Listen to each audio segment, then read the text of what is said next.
Good morning, channel friends. Franco calls this a ping pong table. And it may look like a ping pong table actually. When the camera moves up and down, it's because Franco is nodding. This is our friend Giorgia's table, who asked us to make it elegant for its new spot in her house. It will shift from the children's play area to another spot for dining and other activities. So, she gave us precise instructions. She'd like that wallpaper too, as it's featured in other house areas. It's a beautiful wallpaper from Cole&Son called Sweet Pea. And it has been part of the Cole&Son collection for so many years, and it may be more than 20 years that they have been selling it, but it is always very beautiful and up to date. Firstly, we'll put wallpaper on the top and we will secure the wallpaper with this beautiful moulding. I don't like this raw edge, and I still want to protect it. So a nice and modern woodubend trim, and also echoes the design of the stem and of the flower. It's WUBTR 719, it will be perfect. And she wants the base pepper blue. I can't use my imagination today. I will follow hers, because Giorgia chose this. I'll show you how to flip furniture, like this table, very modern and sleek.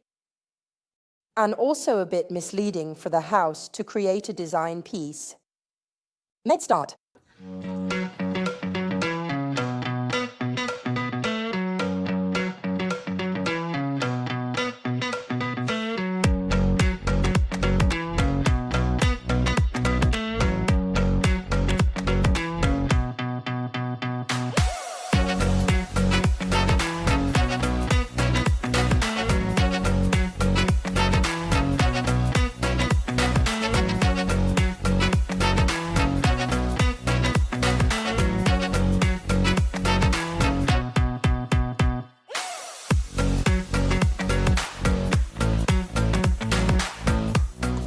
We're going to prepare the surface by washing with our bar.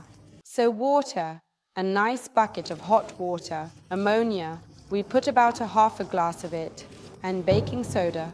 Again, I put about 4 or 5 tablespoons. I go a little bit by eye.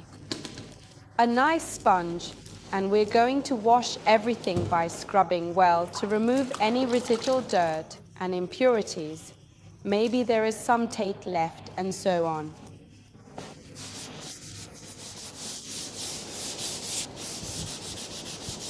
After washing with this mix, it must be rinsed with clean water.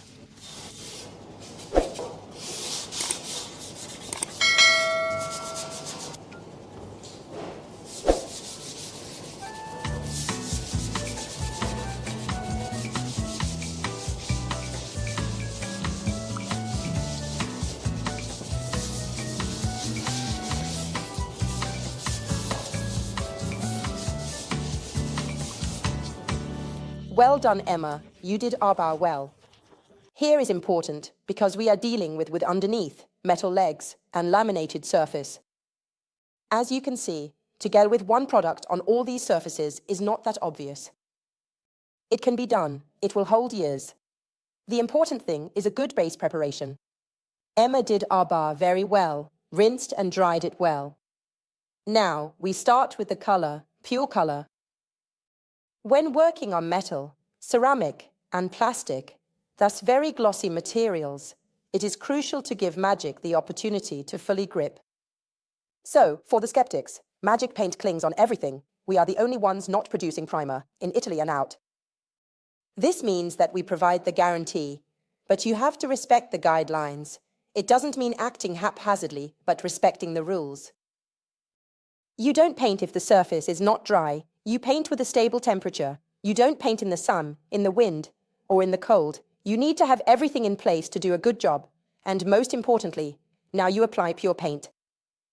We will use pure paint for the first and the second coat. It's not always needed to dilute it.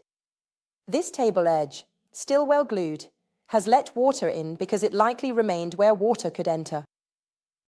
The wood underneath is very ugly. We will make it look perfect by painting both the legs and the wooden part.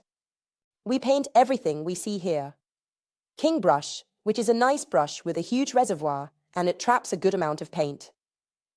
It means less effort is needed. You'll cover the surface well, but above all, this iron will almost look like wood, thanks to its velvety application. Let me show you. To achieve a good application with this brush, load it right. Load the brush with this movement. Then, don't do this, which I see doing all the time. Do you see it? That's dry. You have entered the reservoir. You don't do this. You do this. You load the brush well by using its reservoir and loading the paint well inside. And then you stroke the edge. This is the brush you should have. A brush that can spread paint well on all surfaces, both glossy and raw, loaded with a good amount of color. Don't drag color, spread it. Begin at bezel with brush. Sorry for going into detail, but for professional application, you need to follow professional rules. Let's go.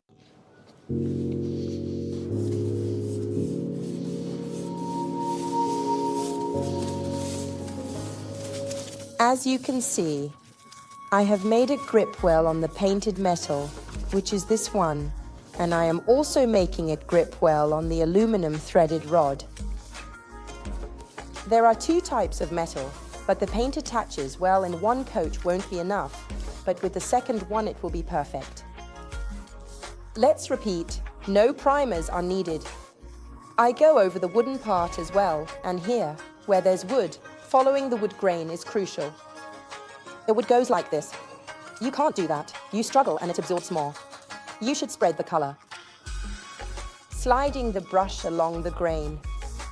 A key point is that if applied well, one coat on the wood is enough. And you'll save money.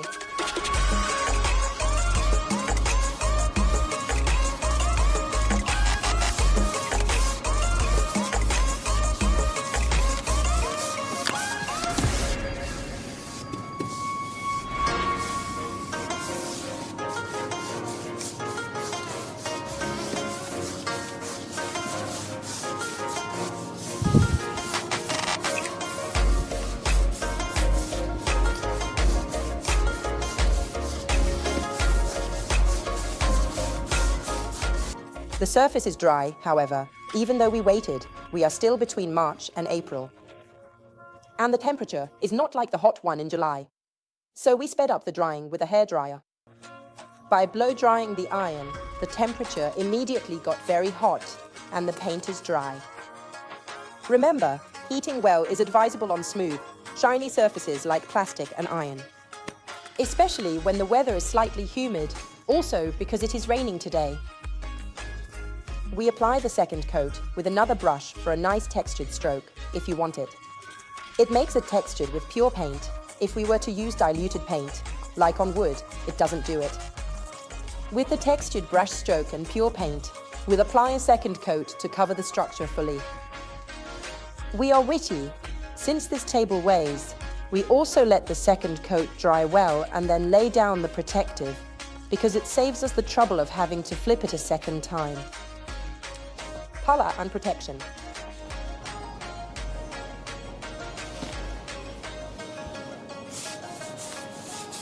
When brushing over, even as second coats, on smooth and shiny surfaces, avoid as much as possible going over too many times. Now I've painted, that's it. I won't go over it again. Because if you haven't dried it well, with the second coat, passing the brush too many times risks removing the paint, which we don't want. So now I peacefully paint, and I don't go over it too much. Enough, I won't go over it again. The coverage is beautiful, perfect. I do the whole structure.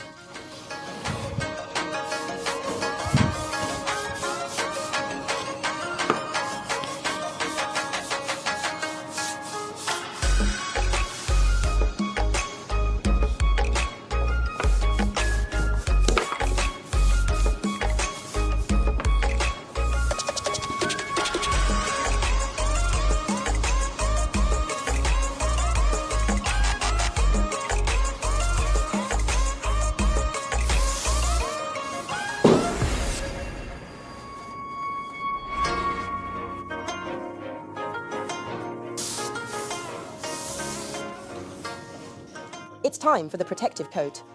As I said before, we're going to apply it now that the table is upside down, although we still have to do pretty much all the fun stuff. Please remember, the protective coating is essential, not just on the legs, but here too. Because moisture in a porch comes from underneath. So, it is crucial to understand that if a table is outside, not in direct contact with rain, you don't need a water repellent, because it will be protected, but still outside. It is the case to protect it with satin protective even if there is no wear and tear nor water falling. I recommend a soft brush, Elizabeth, and the diluted satin protector, about 30%, a little more diluted than usual, because there is wood and we want smooth gliding. We'll definitely apply 2 protective coats on the wood, aluminium and lower parts. We use the Elizabeth brush for its softness, spreading it everywhere.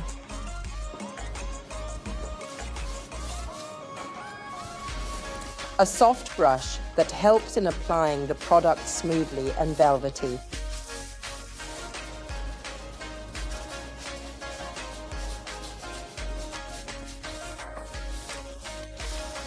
And because I have screws there and different kinds of materials contrasting, with a brush like the Elizabeth, which is a little bit thicker than the other brushes we use for applying the protective paint, it will definitely make my job much easier. Here you go. Do you see how the color changes when the protective paint is applied? It becomes vivid. A nice, full color. Be careful not to drip or run. The only thing we dislike about makeovers.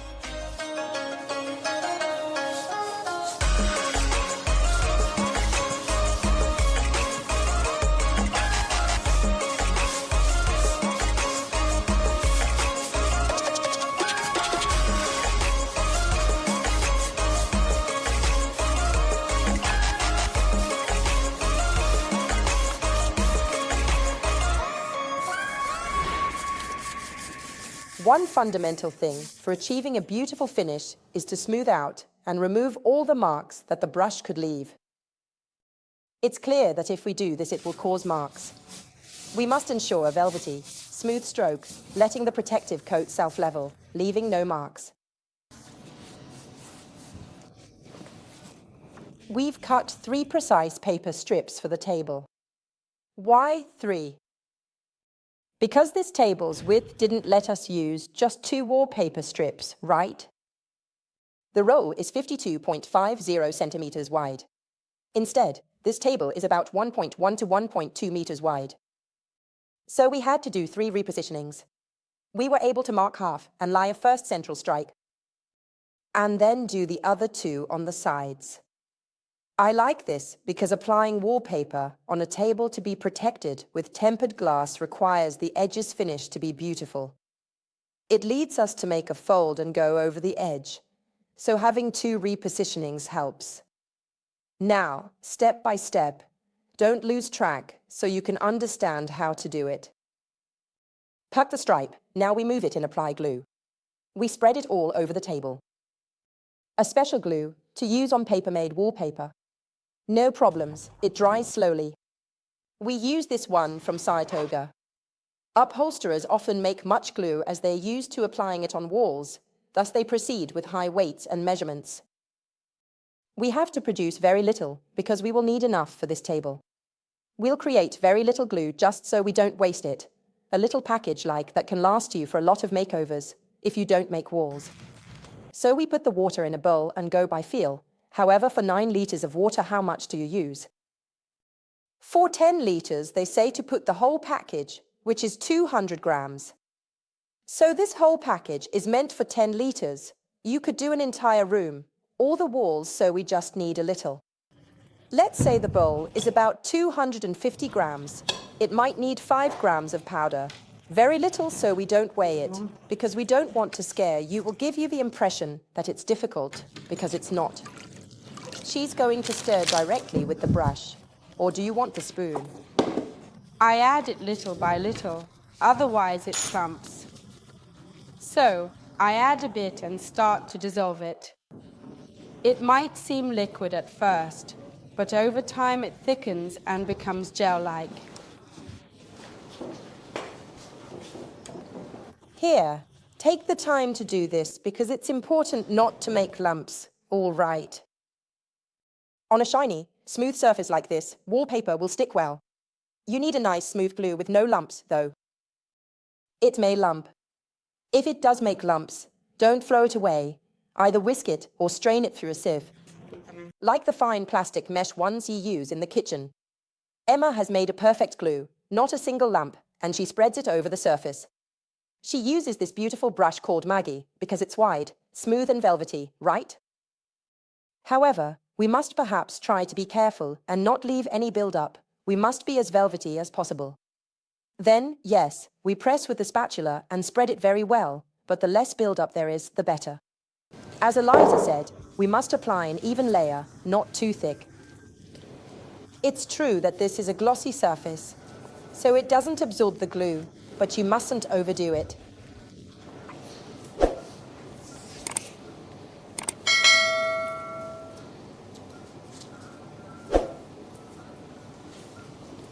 Emma, you start and I'm holding it up. You must go close to the edge.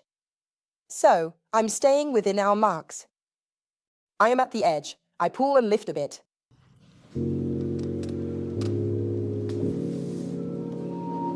We should be there. I begin flattening with my hand before using a spatula. Sure, it's easy to lay the carp flat. So give it a try as it's simple and fun.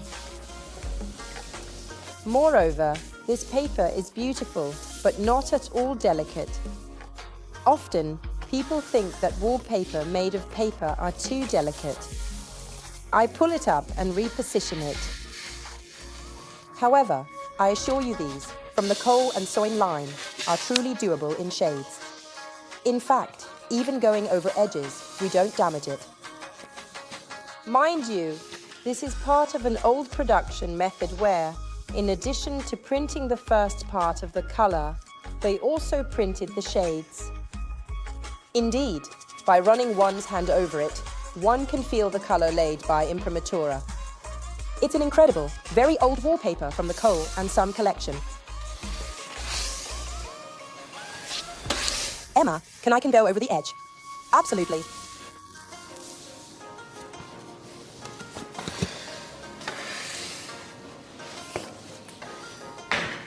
Now we make sure that there are no bubbles anywhere.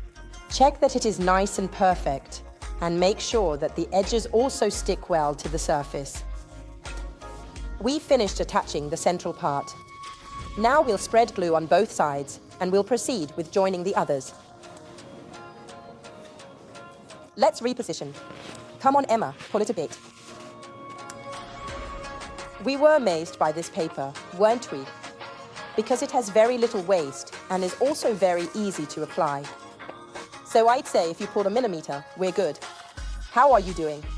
Here is good. So let's bring it as close as possible. We absolutely try not to create, of course, any spaces. I am comfortable because this paper is strong and the glue is wonderful. We are almost set. Let's check, then do corners. After carefully folding the corners, I proceed to trim with a very sharp blade, meticulously following the edge of the table. We'll put a moulding here, covering everything completely, like precision matters. And we keep the strip, because it could be perfect for lining drawers or for making drawer fronts. Why not?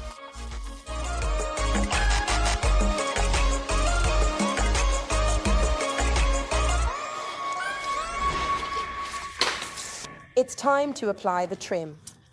It must be heated, unrolled, and colored first. I can't just apply it and then color it on the paper. This is a question you often ask. Why color the moulding before putting it on the support? When the support is either already colored or very delicate. In this case, I could use a spatula to try not to stain the paper, but should I take the risk? Absolutely not. So we put a nice cloth on our table, some cardboard, and with a hairdryer we unroll the trim. The trim code is WUB TR719. Thank you. You can leave it on the floor. If you don't have a heat gun like me, Remember, you can use a strong hair dryer. Or if not, put it in the oven. You can take a baking tray, turn the oven to 200 degrees, 180 degrees, turn it on. Put the trimming for a moment with baking paper and heat it up. Once you take it out, it is even easier to work it because it will have the support of the baking tray that keeps it warm. Try it. This is a method that Joe also uses when he has to work on mouldings for a long time. So I can assure you that the oven method is not bad at all when you don't have a heat gun. Unroll it slowly, so that. Oh good, lay it flat, go, go, go. You see, easy. She has to make it flat. So, as it warms up, you unroll it. She shouldn't force things when it's not coming, as it could break. Like now, you see. We slowly unroll it. But when it is ready, he shows you. No more humps and you can mold it.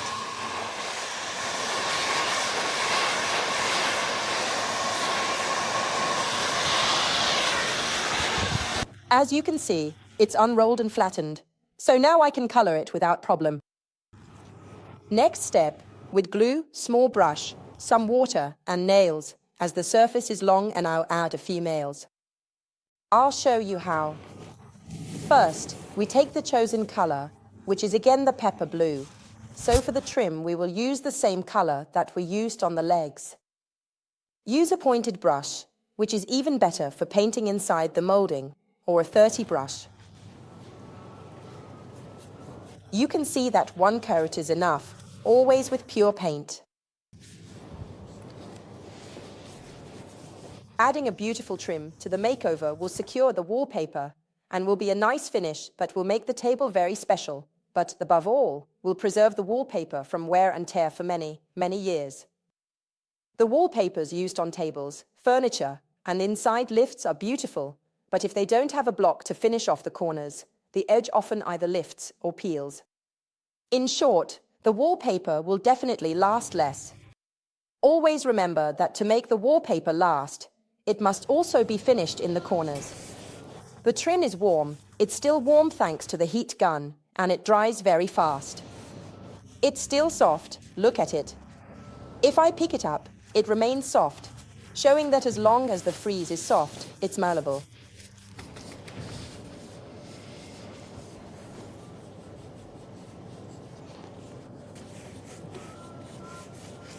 With this brush, it was very easy because by going right into the ways of the trim, it took me very little to finish. Let's carefully check the edges and proceed. We'll do all of them first. It's time to make the front side and teach you how. We have already done the two smaller sides and the back. Why? Because before we show it to you, we want to try it ourselves. Honesty always pays off. Because each moulding changes and each moulding can be more malleable, it resists bending more because it retains more heat. Sometimes there are very thin trims. They heat up immediately but cool down quickly and can break more easily. Before showing how it's done, I wanted to test it myself. We've done the two sides and also cut the edge at a 45-degree angle, as if it were an anvil. Afterwards, you'll see how to touch up perfectly without noticeable unevenness. As a precaution, having tried it, we painted also the back part of the trim. Because even if the table's edge is level with the moulding's height, due to manual adjustment, it might rise slightly by 1 millimeter, revealing the dark brown part of the trim. So, by coloring it, this will not be noticeable. Every time you need to cut a moulding, even for carving, remember it's better to heat it up. So you won't struggle, because inside it has some grooves and it will be easier. I must do the under corner, not perfect. First, I'll make the moulding adhere. Then I will touch it up with heat, abrasive sponge and the different details to make it perfect. But let's start by giving a primary shape to the edge. Emma heats up, and she heats both the front and the back. Please make sure to gently warm it up, yes, but pay attention not to burn the trim. That should already be enough. I go just a bit higher than the drawing. You see the drawing ends here, and I start to make the first cut at 45 degrees. It won't be extremely precise, of course, but don't worry, because once we apply it with glue and nails, it will be finished off and will look great, very precise. Do you see how it's precisely cut? Now, let's carefully heat the entire trim along its entire length. We apply glue, then the trim to the table. What about the final part? Should we do it later? Yes, it's best. I keep my glue near. I use the Univille. Upside down, so I'm sure to use everything and I won't struggle. Keep the container close by with a brush and also a bit of water. You know, with the hot heat gun and the warm trim, the glue dries very quickly. So I would stop there. Maybe we should apply the last part of glue later. With the small glass with water, I start to slightly spread glue on the moulding to provide a wider adhesion.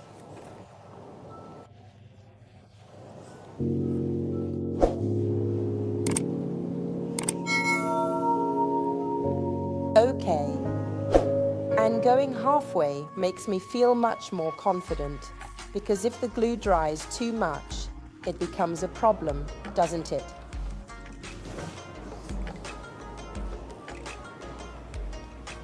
Instead, I only put through here, more or less in the center of the moulding, and I drain the brush well. Don't worry if a little bit of glue comes out, because it comes off with a wet cloth. And it absolutely does not stain the wallpaper, don't worry. All right, and I'm obviously going to put some glue on the corner as well. There you go. So I'll just glue the little corner here, and also here. I will use my nail gun, which has staples of about 1 centimeter, and this part is beautiful because the entry head of the staple won't be visible.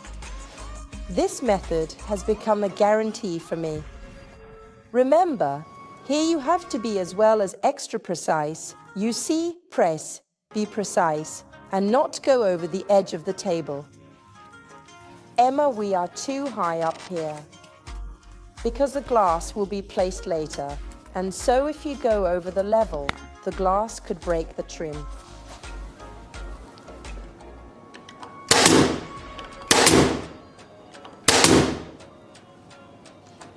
As you can see, there is no external nail head, and later I will go over it with a brush and pepper blue, and you absolutely cannot tell that I nailed it.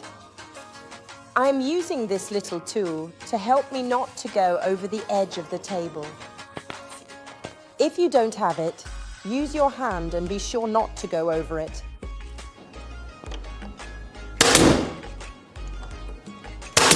Emma, warm up a little bit. This way we can be more precise.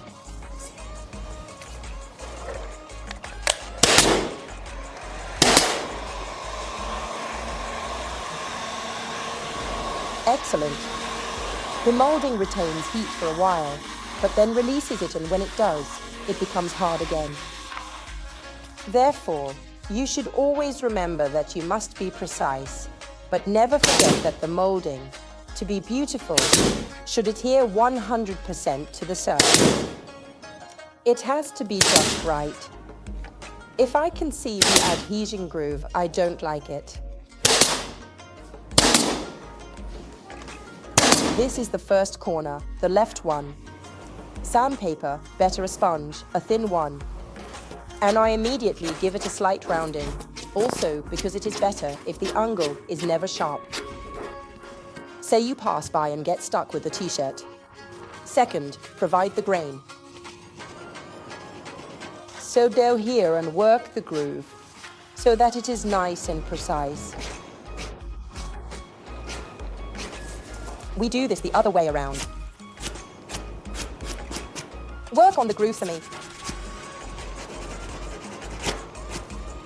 Here we are. And even if it now seems very ugly to you, just look now. A tiny, tiny brush. Just a little drop of pepper blue. See. It is perfectly joined.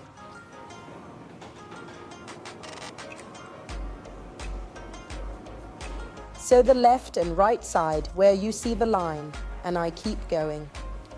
I'll now brush, using this brush, to touch up the spots where I nailed. So it's true that you can't see it, but look how easy it is to go with a small brush and touch up any places where I nailed.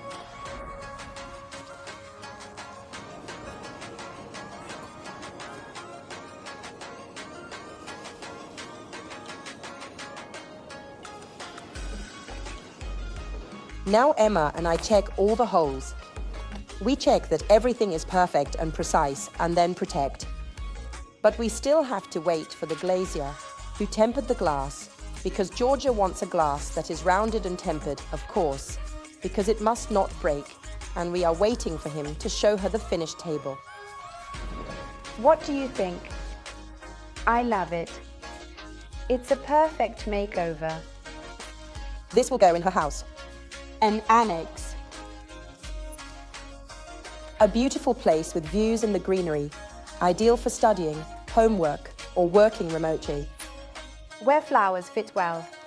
But look, is it true that you will also put this paper on the porch? Actually, not exactly this wallpaper. It's still one of your Cole&Son ones, always flower themed, but with some wisteria. And I will show you. The shades are perfect. They connect perfectly. This is a very beautiful wallpaper because, I don't know if you know, I assume you do, it is hand printed. There are several passes of ink that provided these colors. I love this three-dimensionality. Seen on a wall, a vertical surface, it will evoke an orangery. Exactly, and it is very beautiful as it goes upwards. In fact, at the back, it is almost as if it were hanging from a grid. These are exceptional wallpapers. Let's say they're also beautiful as they link to a vintage heritage of wallpapers. Retro and always in vogue, in a new, modern house they look beautiful. So listen, we're going to bring this table to your porch in a while and I hope you like it. I will see you at the next makeover. Goodbye.